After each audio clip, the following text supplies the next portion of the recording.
অৰুণোদয় আঁচনিৰ হিতাধিকাৰীসকলৰ বাবে খুবেই গুৰুত্বপূৰ্ণ আপডেট ওলাই আছে। যদি আপুনি অৰুণোদয় আঁচনিৰ হিতাধিকাৰী হয় তেনে ক্ষেত্ৰত আজি এই ভিডিঅ'টো আপুনি সম্পূৰ্ণকৈ চাওক। যদি আপোনালোকে জুন মাহৰ টকা একাউণ্টত এতিয়ালৈকে লাভ কৰা নাই তেনে ক্ষেত্ৰত আপোনালোকে টকা কিয় লাভ কৰা নাই, আপোনালোকে কি কৰাৰ পিছত এই টকা পোৱা আকৌ আৰম্ভ কৰিব, সবিশেষ তথ্য কিন্তু এই ভিডিঅ'টোৰ জৰিয়তে জানিব পাৰিব। লগতে আপোনালোকক কোনটো বেংক একাউণ্টত টকা আহিছে আপোনালোকে এইটো কেনেকৈ চেক কৰিব পাৰিব এই ভিডিঅ'টোৰ জৰিয়তে আপোনালোকক জনাম। সেয়ে আপোনালোকে ভিডিঅ'টো সম্পূৰ্ণকৈ চাব। তো পোনপ্ৰথমতে অৰুণোদয় হিতাধিকাৰীসকলৰ বাবে কিন্তু খুবেই গুৰুত্বপূৰ্ণ এটা বিষয় যে আপোনালোকে কিছুমান নিয়ম আছে যিসমূহ নেকি পালন কৰিব লাগিব, আৰু সেই নিয়মকেইটা যদি আপোনালোকে সম্পূৰ্ণ কৰিব পাৰে আপোনালোকে তাৰপিছতে বেংক একাউণ্টত টকা পোৱা আৰম্ভ কৰিব। তো কি নিয়ম আপোনালোকক সেই বিষয়ে মই প্ৰথমতে দেখুৱাইছোঁ, তাৰপিছত মই আপোনালোকক দেখুৱাইছোঁ যে আপোনালোকৰ কোনটো বেংক একাউণ্টত এই অৰুণোদয় আঁচনিৰ টকা সোমাইছে আপোনালোকে কেনেকৈ চেক কৰিব পাৰিব। যদি টকা সোমোৱা নাই তেনে ক্ষেত্ৰত আপোনালোকে কি কৰিব লাগিব সেয়াও কিন্তু এই ভিডিঅ'টোৰ জৰিয়তে জনাম।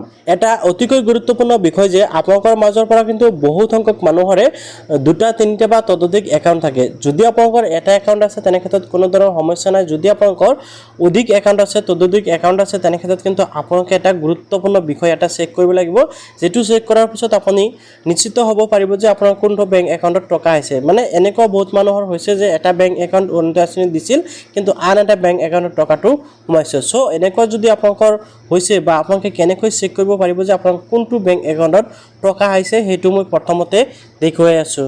এইখিনিতে মই আপোনালোকক আৰু এটা গুৰুত্বপূৰ্ণ কথা জনাই দিওঁ যে আপোনালোকে হয়তো বহুতে এই বিষয়টো জানে যে বৰ্তমান সময়ত চৰকাৰী যিকোনো আঁচনিৰ ধন কিন্তু ডিবিডিৰ মাধ্যমে ট্ৰেন্সফাৰ কৰা হয়। ঠিক আছে, অৰ্থাৎ আপোনালোকৰ যোনটো বেংক একাউণ্টতে আধাৰ কাৰ্ড লিংক হৈ আছে বা NPCI লিংক হৈ আছে আপোনালোকৰ সেই বেংক একাউণ্টত কিন্তু চৰকাৰৰ আঁচনিৰ ধন দিয়া হ'ব।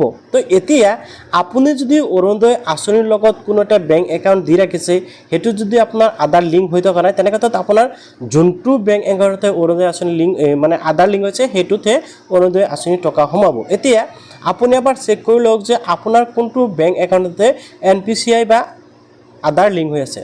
তাৰ বাবে আপোনালোকে এই যিটো মাই আধাৰ ৱেবছাইট এই ৱেবছাইটলৈ আহি যাব।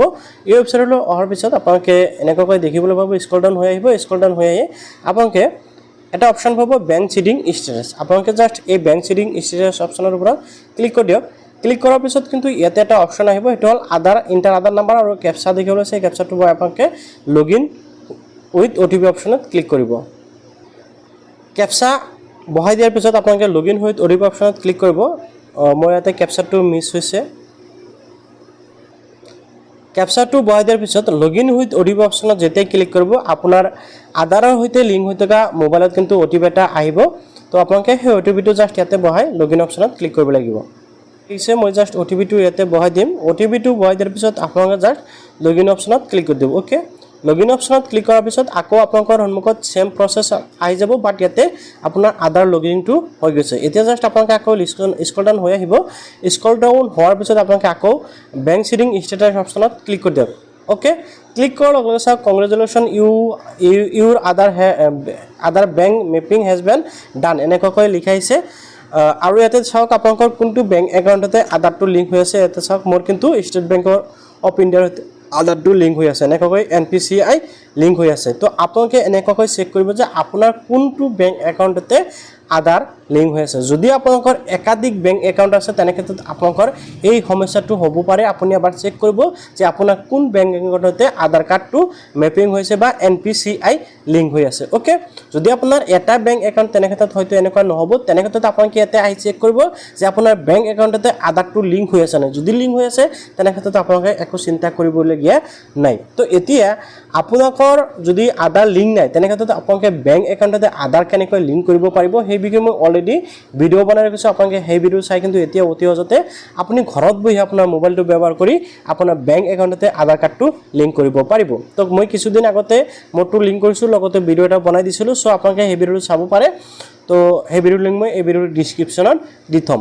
এতিয়া আহিছোঁ আপোনালোকৰ যদি আধাৰ লিংক হৈছে বেংক একাউণ্টৰ লগত তেনে ক্ষেত্ৰত আপোনালোকৰ আৰু দুটা ক্ৰাইটেৰিয়া আছে যিসমূহ কমপ্লিট কৰাৰ পিছত বেংক একাউণ্টত টকা সোমাব, আপুনি অৰুণোদয় আঁচনিৰ টকা লাভ কৰিব। তো সেই ক্ৰাইটেৰিয়া দুটা কি সেই দুটা মই দেখুৱাই আছোঁ। অৰুণোদয় 3.0ৰ যিটো ক্ৰাইটেৰিয়া দিয়া হৈছিল সেই ক্ৰাইটেৰিয়াসমূহৰ ভিতৰত আটাইতকৈ গুৰুত্বপূৰ্ণ ক্ৰাইটেৰিয়া হ'ল আপোনালোকৰ বেংক একাউণ্টতে আধাৰ কাৰ্ড লিংক থকাটো বাধ্যতামূলক।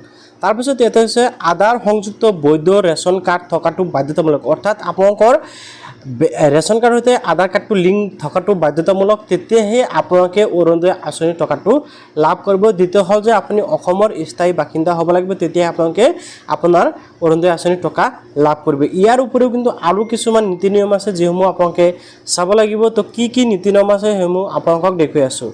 যদি আপুনি অৰুণোদয় আঁচনিত আবেদন কৰিছিল তেনেক্ষেত্ৰত আপোনালোকে কিন্তু এই যিকেইটা ক্ৰাইটেৰিয়া আছে বা এই যিকেইটা কেটেগৰী আছে আপোনালোকে এইকেইটা কেটেগৰীৰ পৰা যদি বিলং কৰে তেনেক্ষেত্ৰত আপুনি অৰুণোদয় আঁচনিৰ টকা পাই থাকিব, আৰু যদি নকৰে তেনেক্ষেত্ৰত আপোনাৰ নাম কিন্তু অৰুণোদয় আঁচনিৰ পৰা কৰ্তন হোৱাৰ সম্ভাৱনা খুব বেছি আছে।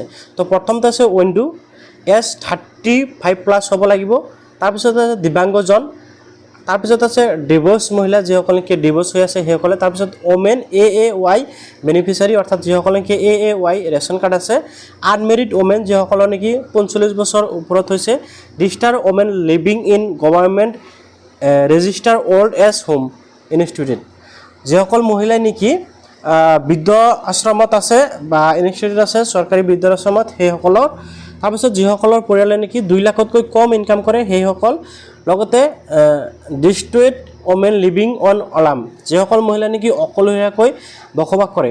এই যিকেইটা কেটেগৰী আছে এইকেইটা কেটেগৰীৰ ভিতৰত যদি আপোনালোকে পৰে তেনেক্ষেত্ৰত আপোনালোকে অৰুণোদয় আঁচনিৰ বাবে যোগ্য বুলি বিবেচনা কৰা হৈছে, আৰু যদি ইয়াৰ বাহিৰতে তেনেক্ষেত্ৰত আপোনালোকৰ নামটো কৰ্তন হোৱাৰ সম্ভাৱনা খুব বেছি আছে, গতিকে আপোনাৰ নাম কৰ্তনো হ'ব পাৰে।